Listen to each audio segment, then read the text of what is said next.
रास्ते में भी साउथ चाइना सी की जो प्रॉब्लम है उससे चाइना परेशान है।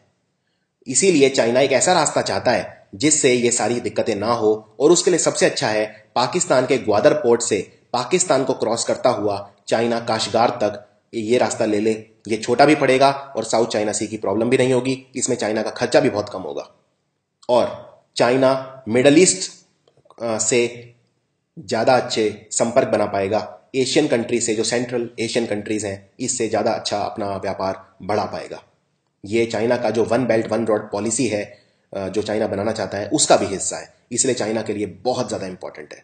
चाइना का जो पश्चिम हिस्सा है वहां तक आसानी से ट्रेड रूट चाइना अपने ईस्टर्न पार्ट में ले जा पाएगा, और चाइना अपना जो वेस्टर्न एरिया है जहां पर सिर्फ 6% आबादी रहती है उसे भी डेवलप कर पाएगा, क्योंकि जो ट्रेड रूट है अब पहले तो ईस्ट चाइना तक था, इसलिए ज्यादातर जो आबादी थी इस एरिया में बस गई, लेकिन जब इस एरिया में भी चाइना का संपर्क होगा मिडल ईस्टर्न कंट्री से और बाकी सेंट्रल एशियन कंट्री से, तो चाइना का ये वाला पार्ट भी डेवलप होगा, इंडस्ट्रियलाइज हो पाएगा।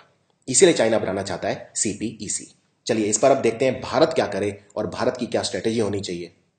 अगर हम चाइना पाकिस्तान इकोनॉमिक कॉरिडोर को ध्यान से देखें तो ये पहले तो बलूचिस्तान से होकर गुजरता है, और जब ये चाइना में एंटर करता है उससे पहले ये वाला जो एरिया है ये पाकिस्तान ऑक्यूपाइड कश्मीर है, इसे गिलगिट बल्टिस्तान का एरिया कहते हैं। ये पाकिस्तान ऑक्यूपाइड कश्मीर है, और पाकिस्तान ऑक्यूपाइड कश्मीर भारत का हिस्सा है। याद रखिए ये टेक्निकली भारत का हिस्सा है, आप इसे डिस्प्यूटेड एरिया बोल सकते हैं।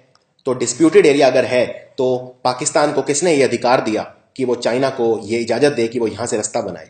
इसमें भारत अगर नहीं चाहेगा तो यहां से रास्ता पाकिस्तान चाइना नहीं बना सकते। इस एरिया को पाकिस्तान ने मिलिटरली ऑक्यूपाई किया हुआ है, इस पर अपनी सेना से जबरदस्ती कब्जा किया हुआ है। इसे पाकिस्तान आजाद कश्मीर कहता है और भारत पाकिस्तान ऑक्यूपाइड कश्मीर कहता है। ये रास्ता यहां से होके जाता है, यानी भारत के एक एरिया से होके जाता है, इसीलिए भारत की परमिशन के बिना सीपीईसी नहीं बन सकता।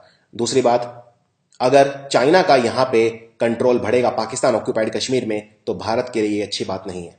भारत को फिर पाकिस्तान और चाइना दोनों से एक साथ निपटना पड़ेगा, जो भारत के लिए बहुत बड़ा हमारी सुरक्षा के लिए खतरा है। तो यह है पहला खतरा चाइना पाकिस्तान इकोनॉमिक कॉरिडोर को लेकर।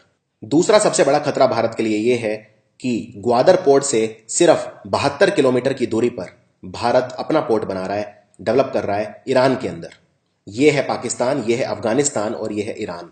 तो अफगानिस्तान से होता हुआ एक रास्ता है जो ईरान को ट्रेवल करता हुआ यहां पर आता है समुद्र के पास, इसे बोलते हैं छाबार बंदरगाह। छाबार बंदरगाह भारत बना रहा है, भारत डेवलप कर रहा है। ईरान के अंदर भारत $20 बिलियन की इन्वेस्टमेंट कर रहा है, और अफगानिस्तान के अंदर भारत लगभग $300 मिलियन की इन्वेस्टमेंट कर रहा है। अफगानिस्तान से भारत के रिश्ते बहुत अच्छे हैं, भारत का बहुत क्लोज फ्रेंड है अफगानिस्तान, और भारत का एक अच्छा दोस्त है ईरान। $300 मिलियन की इन्वेस्टमेंट अफगानिस्तान के अंदर कर रहा है। नरेंद्र मोदी अफगानिस्तान से रिश्ते बढ़ा रहे हैं, इंप्रूव कर रहे हैं, क्योंकि वो जानते हैं कि अफगानिस्तान और ईरान की मदद चाहिए अगर हमें ग्वादर पोर्ट को काउंटर करना है। तो अफगानिस्तान और ईरान, अफगानिस्तान में बहुत सारे जो खनिज हैं उनके भंडार हैं, ऑयल के रिजर्व्स हैं, नेचुरल गैस के रिजर्व्स हैं जो भारत को चाहिए, लेकिन अफगानिस्तान से भारत ट्रेड नहीं कर पाता क्योंकि बीच में पाकिस्तान आता है, इसीलिए ये रूट भारत के लिए बहुत इंपॉर्टेंट है। तो भारत छबार पोर्ट बना रहा है, और छबार पोर्ट और ग्वादर पोर्ट दोनों बहुत ही पास है, सिर्फ 72 किलोमीटर का डिस्टेंस है दोनों के बीच में। और अगर ग्वादर पोर्ट में चाइना को एंट्री मिल गई, ये जैसा कि सीपैक के थ्रू मिल जाएगी, तो ग्वादर पोर्ट पे अगर चाइना बहुत ज्यादा स्ट्रांग हो गया, जो चाइना है वो ग्वादर पोर्ट पर अपनी नेवी बढ़ा सकता है और भारत की जो मिडल ईस्ट से सप्लाई है वो कट कर सकता है, क्योंकि भारत के लिए भी जो रूट है वो यही है। ये जो रूट है स्ट्रेट ऑफ हॉर्मुज का, चाइना इसे कंट्रोल कर सकता है और भारत की पूरे मिडल ईस्ट से सप्लाई काट सकता है, क्योंकि भारत की जो सप्लाई है वो इसी रूट पे डिपेंड करती है। तो ग्वादर पोर्ट पर चाइना की अगर प्रेजेंस बढ़ती है तो ये भारत के लिए दूसरा बहुत बड़ा खतरा है। भारत अपनी दोस्ती अफगानिस्तान से बढ़ा रहा है, और सलमा डैम भारत ने अभी अभी इनोग्रेट किया है अफगानिस्तान के साथ, और हेरात के अंदर $300 मिलियन की investment, hydro power plant Bharat बना रहा है। इसके अलावा ईरान में $20 बिलियन की इन्वेस्टमेंट कर रहा है भारत, ईरान से अपने रिश्ते और अच्छे करने के लिए। इसके अलावा एक और बहुत इंपॉर्टेंट इश्यू पे आते हैं, बलोचिस्तान। पाकिस्तान का मैप इसके लिए आपको जानना पड़ेगा। यह है पाकिस्तान का पॉलिटिकल मैप, यह है बलोचिस्तान। ये पूरा जो ब्राउन कलर में है ये है बलोचिस्तान। ये है नीचे सिंध जिसकी राजधानी है कराची। ये है पंजाब, पाकिस्तान वाला पंजाब है, ये भारत के पंजाब से बहुत बड़ा है। ये है पाकिस्तान का ट्राइबल एरिया, आदिवासी एरिया जिसे कहते हैं फाटा, फेडरली एडमिनिस्ट्रेड ट्राइबल एरिया, और ये है नॉर्थ वेस्टर्न फ्रंटियर, और ये जो एरिया है ये है पाकिस्तान ऑक्यूपाइड कश्मीर। अब जो पोर्ट आएगा वो कैसे आएगा? ये ग्वादर पोर्ट है, ये आएगा बहुत सारे पहाड़ों को क्रॉस करके, सुलेमान के पहाड़ों को क्रॉस करके, कैटा होता हुआ आगे, और फिर ये जाएगा चाइना। यानी कि पाकिस्तान ऑक्यूपाइड कश्मीर से होता हुआ भी जाएगा और बलोचिस्तान से होता हुआ भी जाएगा। अब पाकिस्तान ऑक्यूपाइड कश्मीर तो हमने देख लिया, लेकिन बलोचिस्तान हमने नहीं देखा। तो बलोचिस्तान के बारे में थोड़ा जानते हैं। बलोचिस्तान पाकिस्तान का 44% एरिया है, लेकिन सिर्फ 5% पाकिस्तान की आबादी रहती है बलोचिस्तान में। याद रखिए, बलोचिस्तान पर जो पाकिस्तान ने कब्जा कर रखा है वो गैर कानूनी है। पाकिस्तान जब अलग देश बना 1947 में, जब भारत और पाकिस्तान दो अलग अलग हो गए, तो पाकिस्तान के साथ जो बलोचिस्तान है ये इंडिपेंडेंट था, लेकिन पाकिस्तान ने अपनी मिलिट्री भेजकर जबरदस्ती बलोचिस्तान को इस पे कब्जा जमा लिया, और बलोचिस्तान तब से पाकिस्तान के अधीन है। बलोचिस्तान जो है, यहाँ पर बहुत ज़्यादा जो नेचुरल गैस, मिनरल्स, इसके भंडार हैं। पूरी पाकिस्तान की इकोनॉमी बलोचिस्तान सपोर्ट करता है, और बलोचिस्तान में जो लोग रहते हैं जैसे बलोच, पश्तून, इनको बहुत ज़्यादा गरीबी के अंदर रखा जाता है। बलोचिस्तान पे जो कब्जा है पाकिस्तान का वो गैर कानूनी, गैर अधिकृत है, और बलोचिस्तान में ह्यूमन राइट्स वायलेशन बहुत ज़्यादा है, यानी मानवाधिकारों का हनन बहुत ज़्यादा होता है। वहाँ के जो लीडर हैं उन्हें जान से मार दिया जाता है।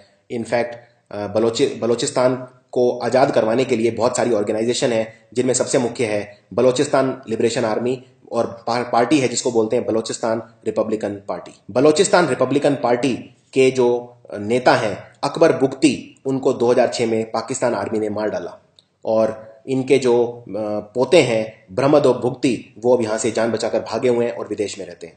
तो पाकिस्तान ने बलोचिस्तान में जिस तरह से ह्यूमन राइट्स वायलेशन किए हुए हैं वो बहुत ही ज़्यादा हैं। मानवाधिकारों का जो हनन है वो बहुत ज़्यादा है। इसके अलावा बलोचिस्तान आज़ादी के लिए पुकार रहा है। नरेंद्र मोदी ने अभी एक बहुत अच्छी चीज़ की, अपना जो लाल किले से एड्रेस दिया 15 अगस्त में, उसमें बलोचिस्तान को सपोर्ट किया, और बलोचिस्तान में एक नई जान इसमें आ गई है।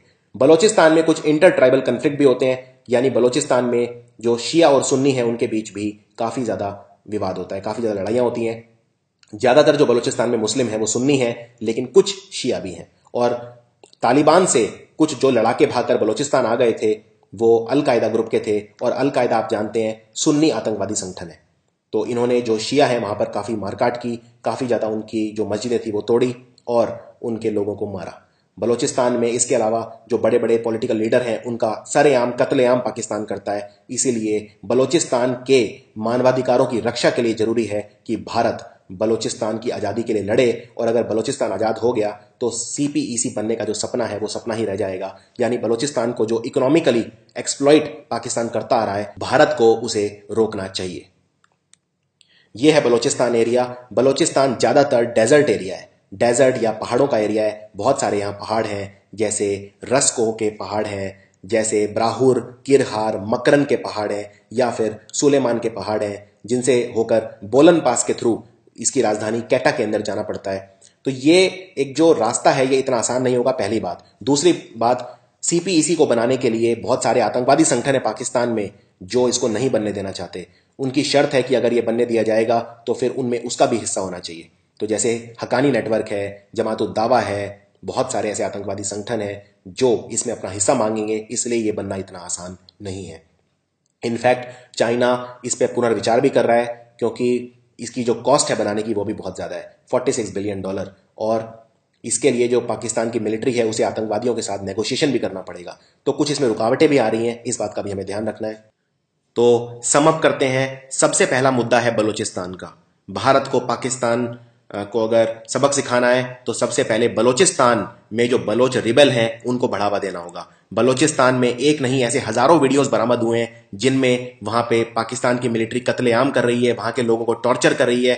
आप इससे अंदाजा लगा सकते हैं कि बलोचिस्तान आज पाकिस्तान की इकोनॉमी को सपोर्ट करता है। बलोचिस्तान के जितने भी मिनरल्स हैं, नेचुरल गैस हैं, पेट्रोल के भंडार हैं, वो पाकिस्तान की अर्थव्यवस्था को मजबूत करते हैं। जबकि बलोचिस्तान की जो पब्लिक है, बलोचिस्तान में रहने वाले जो लोग हैं, जो ट्राइबल लोग हैं, वो एक्सट्रीम पॉवर्टी में, गरीबी के अंदर रहते हैं।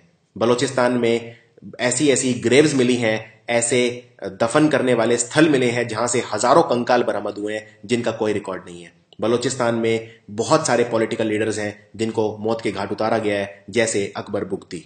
और इस वक्त नरेंद्र मोदी ने सबसे अच्छी चीज की वो ये की कि लाल किले से बलूचिस्तान को सपोर्ट किया। बलूचिस्तान आज भारत की तरफ बड़ी उम्मीदों से देख रहा है। बलूचिस्तान की इस पुकार को भारत को सुनना चाहिए। दूसरा सबसे बड़ा इशू है चाइना का। चाइना से भारत को जो खतरा है वो बढ़ जाएगा। ग्वादर पोर्ट पर भी, छबार पोर्ट को जो काउंटर करेगा चाइना उस पर भी, और पाकिस्तान ऑक्यूपाइड कश्मीर के अंदर भी। पाकिस्तान ऑक्यूपाइड कश्मीर भारत का हिस्सा है, तो फिर भारत क्यों इजाजत दे। और एक दूसरा व्यू भी है, वो ये है कि भारत में कुछ ऐसे लोग हैं जो ये कहते हैं कि हमें शांति वार्ता पाकिस्तान से रखनी चाहिए। चाहे पाकिस्तान भारत में कितना भी टेररिज्म करे, लेकिन बातचीत का दरवाजा हमेशा खुला रखना चाहिए। अगर सीपीईसी बनेगा तो पाकिस्तान इकोनॉमिकली बहुत मजबूत हो जाएगा, और अगर पाकिस्तान बहुत इकोनॉमिकली मजबूत हो जाएगा तो वहां पर टेररिज्म उल्टा कम हो जाएगा, क्योंकि विकसित देशों में टेररिज्म रिलेटिवली कम होता है। इसीलिए अगर पाकिस्तान डेवलप हो गया तो भारत और पाकिस्तान के बीच जो रिश्ते हैं वो बहुत अच्छे हो जाएंगे। आपको क्या लगता है, क्या भारत को जो बलूचिस्तान के अंदर मानवाधिकारों का हनन हो रहा है वो पूरी दुनिया को उसके बारे में उजागर करना चाहिए, उन्हें जागरूक करना चाहिए, और बलूचिस्तान की आजादी के लिए बलूचिस्तान के साथ कंधे से कंधा मिलाकर खड़ा होना चाहिए, या फिर भारत को सीपीईसी बनने देना चाहिए? आपके जो भी विचार हैं आप उसे कमेंट्स में लिख के बता सकते हैं। ये वीडियो आपको कैसा लगा आप ये भी कमेंट्स में लिख के मुझे बता सकते हैं। और अगर आप चाहते हैं कि मैं सरल भाषा में इस तरह के मुद्दे भविष्य में भी आप तक बनाता रहूं तो वो भी आप लिख सकते हैं। This is doctor Gaurav Garg. I am signing off.